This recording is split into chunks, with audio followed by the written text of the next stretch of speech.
हमें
पढ़ते ही हैं।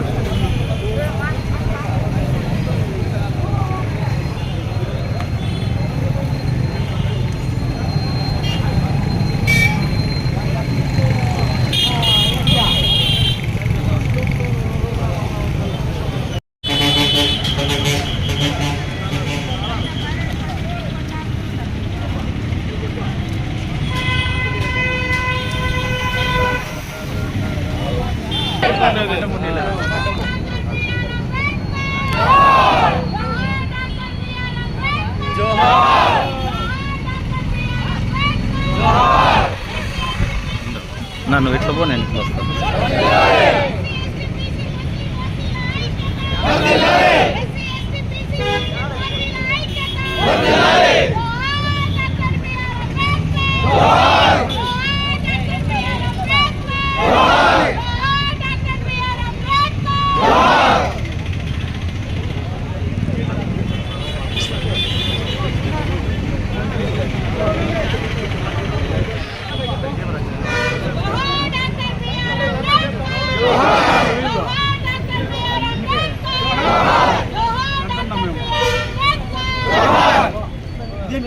బహుజనుల ఐక్యత, బహుజనుల ఐక్యత, ఆలోచన విధానాలను, ఆలోచన విధానాలను డాక్టర్ బాబాసాహెబ్ అంబేద్కర్, డాక్టర్ బాబాసాహెబ్ అంబేద్కర్.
బహుజనుల ఐక్యత, బహుజనుల ఐక్యత, ఆలోచన విధానం.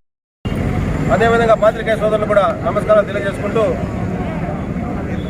మొన్న ఏదైతే 4వ తేదీ మా నాయకుడు, మా అధినాయకుడు, మాజీ ముఖ్యమంత్రి గారు చంద్రబాబు గారి పర్యటనని పురస్కరించుకొని ఏదైతే అంగళ్ళు అదేవిధంగా పుంగనూరులో విధ్వంసం సృష్టించింది ఎవరైనా కూడా పత్రికా సోదరులకు కూడా ప్రజలకు కూడా చాలా బాగా తెలుసు.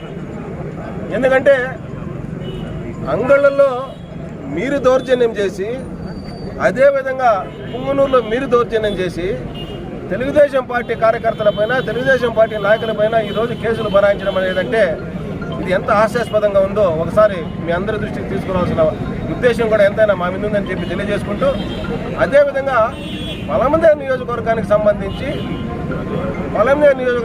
పీకోడకు సంబంధించిన ముఖ్యమైన నాయకుల పైన కేసులు బనాయించడం జరిగింది. ఎందుకంటే ఏదైతే ఆ రోజు మా అధినేత గారి పర్యటన ఉందో అదే రోజు పీకోట మండలంలో ఏదైతే ఒక ఇష్యూ జరిగింది, ఆ ఇష్యూ మీకు తెలుసు, మాకు తెలుసు, పత్రికల్లోనూ వచ్చింది, సోషల్ మీడియాలోనూ వచ్చింది. 4:17 ఎవరైతే మీరు కేసులు బనాయించినారో 7 మంది కూడా 4:17 దానమయ్య గారిపల్లి టోల్ గేట్ వద్ద నుంచి పాస్ అయ్యి గంగవరం ఫ్లైఓవర్కి చేరుకోవడం జరిగింది. అంటే 4:17 వాళ్ళు అక్కడ టోల్ గేట్లో ఉంటే 4:40 వాళ్ళ పుంగనూరులో విధ్వంసం సృష్టించినారని చెప్పి వాళ్ళ మీద కేసులు బనాయించడం జరిగింది. రంగనాథన్న కావచ్చు, రామాపన్న కావచ్చు, సోము కావచ్చు, విశ్వనాథ్ కావచ్చు, ఒక 7-8 మంది మీద. అంటే toll gate Danamayya Garipalli toll gate నుంచి పుంగనూరుకు దాదాపు 65 కిలోమీటర్లు. 4:17 ఆడ బయలుదేరితే కనీసం పుంగనూరు చేరుకోవాలంటే 1.5 గంట సేపు కావాలి. 30 నిమిషాల్లో ఎవరైనా పోయేదానికి అవుతుందా? 30 నిమిషాల్లో 65 కిలోమీటర్లు పోయేదానికి అవుతుందా? విమానం ఎక్కితే కూడా ఎక్కి దిగేదానికి కూడా టైం చాలదే. అంటే అది తప్పుడు కేసులు పెట్టినారు.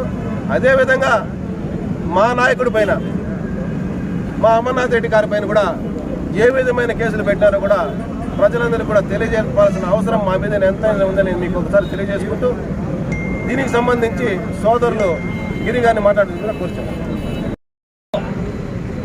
ఈ ఆంధ్రప్రదేశ్లో ఒకవేళ ఆంధ్రప్రదేశ్ పక్కన పెడితే కూడా మన చిత్తూరు జిల్లాలో ఈ వైఎస్ఆర్ ప్రభుత్వం వచ్చిన తర్వాత ఈరోజు అభివృద్ధి ఎక్కడ కానరాని పోగా ప్రతిరోజు అనునిత్యం ఎక్కడైతే ప్రతిపక్ష నాయకులు ఉన్నారో, స్పెసిఫిక్గా తెలుగుదేశం నాయకులు ఉన్నారో, ఎవరు యాక్టివ్గా ఉన్నారో వాళ్ళపైన అక్రమ కేసులు, ఆ కేసులంటే కూడా కఠిన శిక్షలు పడే తరంగా వాళ్ళు సెక్షన్లు పెడుతున్నారు. ఇది జరుగుతుంది చిత్తూరు జిల్లాలో. ప్రతి ఒక్క చిత్తూరు జిల్లా ప్రజానీకానికి నేను వందనాలు తెలియజేసుకుంటూ, గతంలో అమర్నాథ్ రెడ్డి గారు మంత్రిగా ఉన్నారు, తెలుగుదేశం పార్టీ ప్రభుత్వం అధికారంలో ఉంది. ఏనాడైనా మన గౌరవ మాజీ మంత్రివర్యులు అమర్నాథ్ రెడ్డి గారు ఒక్కరిపైన ఒక్క కేసు ఏమైనా పెట్టిన దాఖలాలు ఉన్నాయా అని నేను తెలియజేసుకుంటున్నాను. ఈరోజు మన జిల్లా మంత్రి అయినటువంటి గౌరవనీయులు పెద్దలు పెద్దిరెడ్డి రామచంద్రారెడ్డి గారిని మేము సూటిగా అడుగుతున్నాము. పెద్దిరెడ్డి రామచంద్రారెడ్డి గారు, ఏమండి మన చిత్తూరు జిల్లా పరిస్థితి? చిత్తూరు జిల్లా అంటే పాడి పంటలకి ఎంతో పేరు ప్రసిద్ధి చెందింది, పచ్చటి పొలాలకి.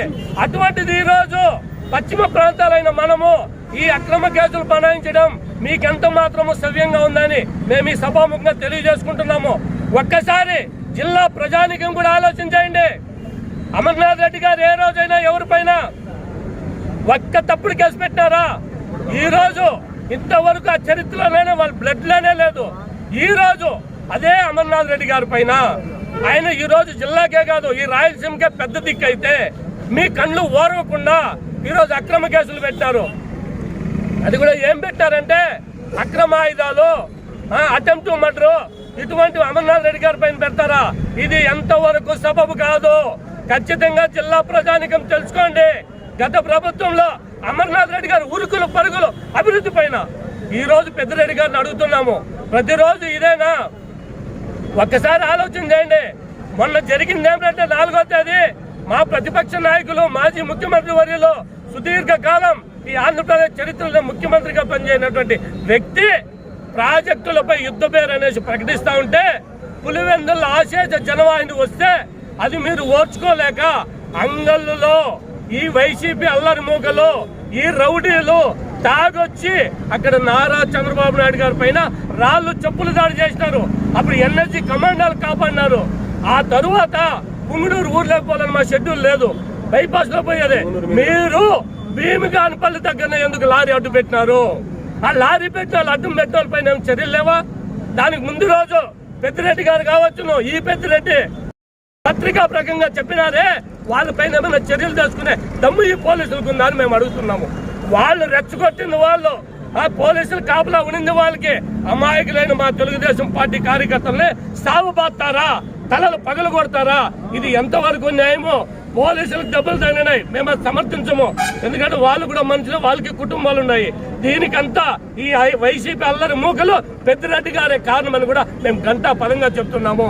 దయచేసి మీ కాలం అంతా పోయింది, ఇంకైనా ఈ అక్రమ కేసులు అరెస్టులు నిలిపి ఏదైనా అభివృద్ధి సాధించండి దయచేసి.